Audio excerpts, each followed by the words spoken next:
bangsa kita itu kan pernah mengalami nyaris terbelah pada masa kuno.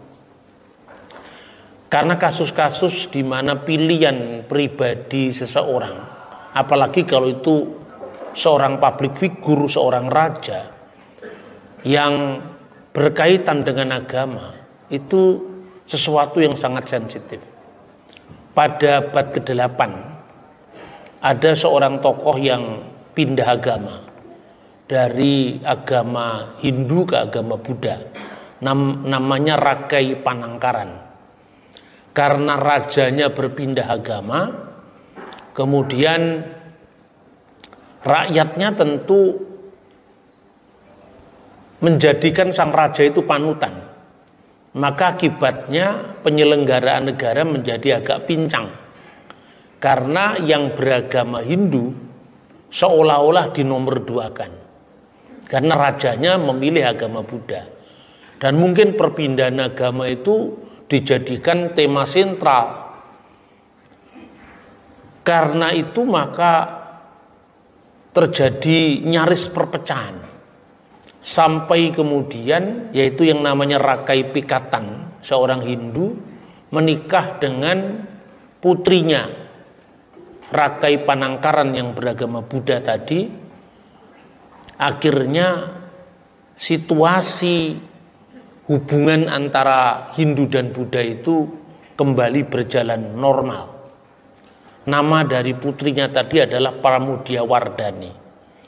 Untuk mengenang hubungan harmonis antara dua agama itu, maka candi dibangun untuk agama Buddha, itu Candi Borobudur. Dan kemudian setelah itu, setelah diresmikan oleh sang putri yang namanya Pramudiawardhani tadi, dibangun juga Candi Prambanan untuk memberikan ruang kebanggaan kepada agama Hindu. Itu terjadi pada abad 8-9 Masehi. Kemudian pada masa kerajaan Majapahit, kembalilah hubungan Siwa dan Buddha itu diharmoniskan sedemikian rupa, maka lahirlah seloka mangka jinatwa lawan Siwa tatwa tunggal binika tunggal ika tanhana dharma mangrua. Jadi intinya ungkapan ini menunjukkan bahwa sekalipun agama Hindu dan agama Buddha itu memang berbeda-beda, tetapi satu juga, dan kebenaran itu tidak mendua. Banyak ahli dari Barat yang kemudian mencoba menjawab fenomena ini. Ada yang mengatakan ini sinkretisme atau percampuran agama. Tetapi ada yang menganggap ini bukan sinkretisme, karena Buddha tidak pernah melebur menjadi Hindu, Hindu tidak pernah melebur menjadi Buddha, tapi keduanya hidup berdampingan dalam perbedaan. Maka juga ada seorang ahli namanya Gunda yang menyebutkan fenomena ini adalah koalisi agama-agama. Nah, karena banyak founding fathers itu membaca seloka-seloka seperti Bhinneka Tunggal Ika, karya besar seperti Negara Kertagama, dan kitab Negara Kertagama karya Empu Prapanca itu yang mengilhami berdirinya Budi Utomo yang menjadi tonggak awal kebangkitan nasional Indonesia. Jadi kalau tidak ditemukan kakawin Negara Kertagama, di mana di situ ada kata Pancasila, ungkapannya di situ Pancasila ya gegen den teteki hayuwa lupa. Pancasila itu harus dipegang teguh dan jangan sampai dilupakan, misalnya. Lalu dari Sotasoma tadi kita mengenal Bhinneka Tunggal Ika, yang pesan utamanya adalah mengharmoniskan agama-agama sekalipun itu berbeda. Mungkin Budi Utomo tidak berdiri tanpa itu. Jikalau Budi Utomo tidak berdiri, dan ini ungkapan yang disampaikan oleh R. Supomo, seumpama Negara Kertagama tidak diketemukan, mungkin Budi Utomo tidak pernah berdiri. Nah, dengan berdirinya Budi Utomo yang menjadi tonggak kesadaran nasional itulah, maka muncullah Sumpah Pemuda. Dari Sumpah Pemuda munculnya Republik Indonesia yang kita cintai sekarang. Jadi Bapak Ibu bayangkan sekarang, Indonesia yang begitu beragam ini, kalau tidak dibingkai dengan Bhinneka Tunggal Ika, kita sudah pecah belah luar biasa. Kita menyaksikan betapa banyak negara-negara di Timur Tengah yang satu saja rasnya, yaitu Arab, tapi itu sudah bertikai luar biasa. Apalagi Indonesia. Sekarang ini Bapak Ibu, karena kelompok-kelompok garis keras ini di Timur Tengah sudah tidak laku, mulai ditinggalkan. Sekarang bayangkan, siapa yang menyangka bahwa Arab Saudi yang begitu tertutup sekarang menjadi terbuka. Sekarang pesawat-pesawat Arab itu sudah mendarat di Tel Aviv, menunjukkan bahwa mulai ada hubungan baik antara negara-negara Arab dengan Israel. Tetapi Indonesia justru sekarang ini semakin sempit dalam pandangan teologis. Kita menjadi semakin terkotak-kotak. Ini satu ironi, karena apa? Sesungguhnya bangsa kita ini menjadi sasaran dari kelompok fundamentalis ideologi transnasional itu, karena kita ini masyarakat yang mayoritas beragama Islam. Dan itu satu tanda hati-hati mestinya bagi kita. Karena itu lewat apa yang saya sampaikan dari awal, Bhinneka Tunggal Ika yang menjadi jati diri bangsa kita, sampai situasi-situasi di Timur Tengah, ya, itu menjadi permenungan bagi kita bagaimana kita bermisi di tengah-tengah masyarakat majemuk. Satu pihak, kita ini bersaksi tanpa melukai, tapi juga aman secara hukum, ramah secara budaya, tapi benar secara teologis. Satu ini tidak bisa dikorbankan. Sebab kompromi itu bukan dialog. Dialog itu adalah membiarkan orang lain pada pilihannya. Kompromi atau teologi sinkretis, mencampur adukkan agama, itu bukan masa depan kita. Karena abad 14 saja Hindu dan Buddha hidup berdampingan tanpa saling melebur, bahwa dalam pergaulan antara kedua agama itu menjadi sangat saling mendekat, itu iya. Tapi juga toh tidak pernah melakukan percampuran agama. Nah, ini juga saya kira menjadi catatan kita, ya. Lalu bagaimana kita bisa menemukan formula strategis, ya, satu pihak benar secara iman. Artinya secara teologis kita tidak juga menyamakan agama yang memang tidak sama. Maka dalam konteks ini setiap agama itu tidak bisa lepas dari apa yang namanya apologetika. Itu mungkin tidak bisa lepas. Karena apa? Setiap agama itu kan memiliki pesan khusus. Dulu zamannya Pak Harto, ketika pemerintah itu menawarkan semacam modus vivendi, bagaimana kalau kita sepakat jangan mengagamakan orang yang sudah beragama.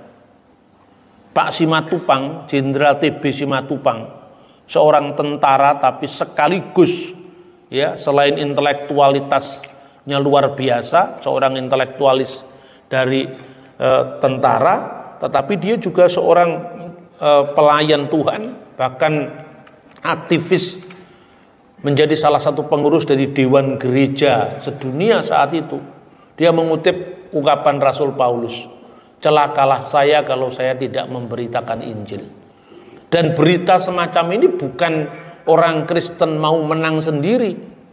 Kadang-kadang kata misionaris itu kan kayaknya seperti momok gitu loh. Padahal setiap agama itu ya punya misionaris. Kalau di Islam namanya da'i itu loh. Da'i itu kan dari kata da'a, itu hanya memanggil. Memanggil itu memanggil untuk jalan yang benar katanya. Makanya orang yang memanggil kepada sabilillah, jalan Allah, itu berdakwah, kan? Dan makanya ada dai. Makanya kalau ada orang lihat orang Kristen kemudian melakukan aktivitas evangelisasi, awas ada misionaris. Jangan-jangan juga orang Kristen yang sekarang ini juga menjadi korban provokasi dari beberapa tempat ya. Sebab di mana ada pelebaran wilayah atau pemekaran wilayah, selalu ada masjid yang dibangun di situ. Jangan-jangan Kristen juga mengatakan awas dai masa begitu. Ya kan? Bahkan untuk hal yang satu ini, yang sensitif ini, kadang-kadang kita ini tidak mau terus terang saja. Ya. Kasus terakhir ini ada anak pejabat pajak yang menganiaya ya David apa sama nama ya. Itu ada yang menyebutkan bahwa dia seorang yang sudah mu'alaf. Pertanyaannya, apa hubungannya mu'alaf dengan penganiayaan? Ya kan, ini hal-hal yang seperti ini tidak boleh sebetulnya. Hal-hal yang sifatnya ruang privat itu jangan diangkat ke ruang publik. Apalagi kalau seorang pejabat negara, itu hal yang sensitif. Pernah kita diperingatkan ya di Mesir. Mesir itu kan hubungan antara Islam dan Kristen secara kultural itu kan baik sekali sampai hari ini loh. Kalau hari Natal ya misalnya, itu Syekh Al-Azhar selalu datang ke gereja mengucapkan selamat Natal. Secara lamat-lamat kita masih mendengar ada ulama yang mengharamkan Natal. Tetapi arus utama di Mesir itu enjoy saja mengucapkan selamat Natal. Bahkan seorang Syekh Al-Azhar itu setiap tahun datang ke gereja mengucapkan selamat Natal. Id milad Said wa amma jadid kulu am wa antum bi khair. Biasa itu. Begitu juga tempat dulu saya kuliah ya, itu ada satu gereja. Itu di situ setiap bulan puasa yang namanya buka puasa itu gereja itu menyelenggarakan, dekat gereja itu menyelenggarakan yang namanya Maidatur Rahman, artinya jamuan kasih ya. Berbuka puasa untuk seluruh orang yang mundar-mandir ke situ, sopir angkutan, orang-orang semua makan di situ. Penyelenggaranya pun tidak pandang agama, apakah dia Kristen, apakah dia Islam. Bahkan Maidatur Rahman itu dianggap sebagai kesatuan umat Kristen dan umat Islam. Itu di Mesir. Begitu harmoninya hubungan itu ya. Tetapi juga ketika kemudian ada kelompok keras yang namanya Ikhwanul Muslimin, itu sering mengekspos orang pindah agama. Ya, kadang-kadang juga kalau ada orang Kristen yang menjadi Islam itu diekspos besar-besaran. Tapi sebaliknya kalau ada orang Islam yang menjadi Kristen, itu bawah sadar kadang-kadang disebut itu sebagai kriminal. Maka orang yang berpindah agama itu kalau dari non muslim ke Islam welcome, tapi kalau dari Islam ke Kristen itu tabu. Lah ini seperti ini kan bukan hal yang fair kan? Itulah yang dibawa oleh Ikhwanul Muslimin yang ada di Mesir itu. Maka kemudian ada kritik dari seorang muslim sendiri. Namanya adalah Abdul Hakim. Dia menulis satu novel. Novel itu menceritakan tentang seorang Kristen yang karena pengaruh-pengaruh dari komunitas kelompok keras itu kemudian masuk Islam, dielu-elukan luar biasa ketika dia mau bersahadat. Itu diarak, dielu-elukan menuju ke masjid. Ada seorang sahabatnya yang selalu setia mendoakan dia. Ketika sahabat Kristennya, ketika kemudian dielu-elukan, ketika dia mau menyatakan keislamannya itu, karena penuh sesaknya, hiruk pikuknya manusia yang mengeluh-elukan dia, kemudian dia kehabisan nafas. Dan akhirnya dia mati di tengah-tengah dielu-elukan karena dia masuk Islam. Lalu sahabatnya tadi mendoakan dia dan diakhiri dengan kata-kata Bismillahirrahmanirrahim Yesus Al-Masih. demi nama Tuhan Yesus Kristus, amin.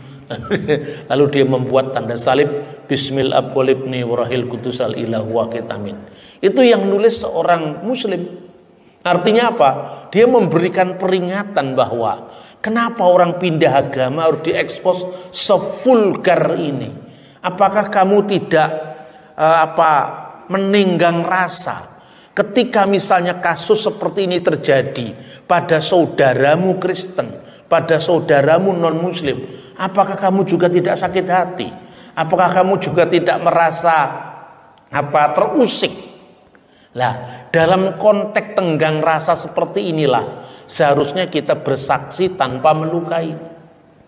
Indonesia tentu harus lebih maju ketimbang Mesir karena warisan sejarah kita lebih beragam.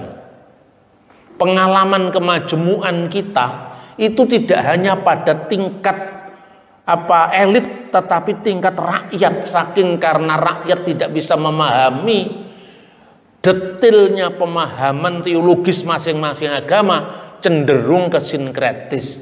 Tapi tokoh-tokohnya tidak sinkretis. Lah ini pertama, bersaksi tanpa melukai. Kedua, aman secara hukum. Indonesia ini masih punya undang-undang penodaan agama. Undang-undang nomor 1 PNPS tahun 1965. Undang-undang ini telah memakan korban terlalu banyak. Mulai dari Ki Panji Kusmin, langit makin mendung, sampai kepada kasusnya Muhammad Kece. Korbannya terlalu banyak dan biasanya korbannya adalah kelompok minoritas.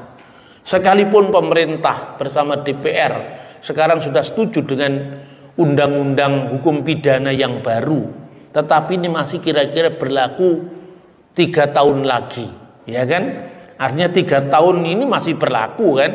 Tapi undang-undang KUHP yang baru itu pun masih ada masalah juga. Karena apa? Pasal-pasalnya itu juga masih bisa dimaknai sebagai pasal karet misalnya.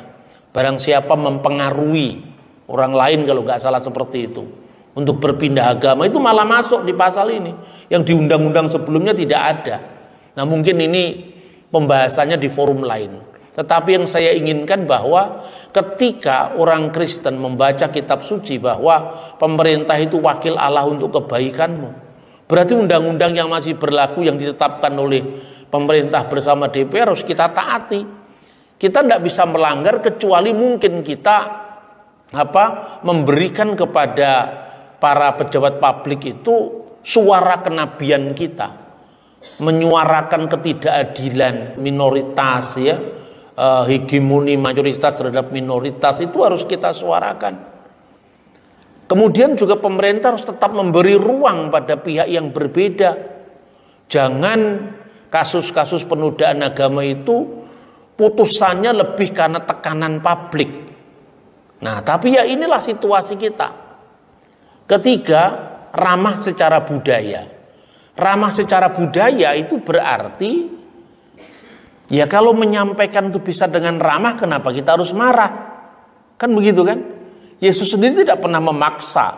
Bahasanya keras tapi putusan akhirnya tetap pada orang masing-masing. Biarlah lalang itu tumbuh bersama gandum sampai waktu menuai.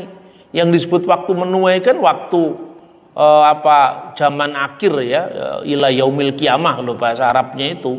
Ketika pengadilan terakhir nanti, mana yang lalang, mana yang gandum, mana yang kambing, mana yang domba. Tugas kita hanya mewartakan. Roh Kuduslah yang membuat orang untuk mengambil keputusan. Dia percaya kepada Kristus sebagai juru selamat, bukan kita. Al-masdulil abwalibni warahil kudus al-ana wa qulu awanin wa ila dahri tuhur amin. Segala kemuliaan bagi Bapa dan Putra dan Roh Kudus, sekarang dan selalu serta sepanjang segala abad. Amin.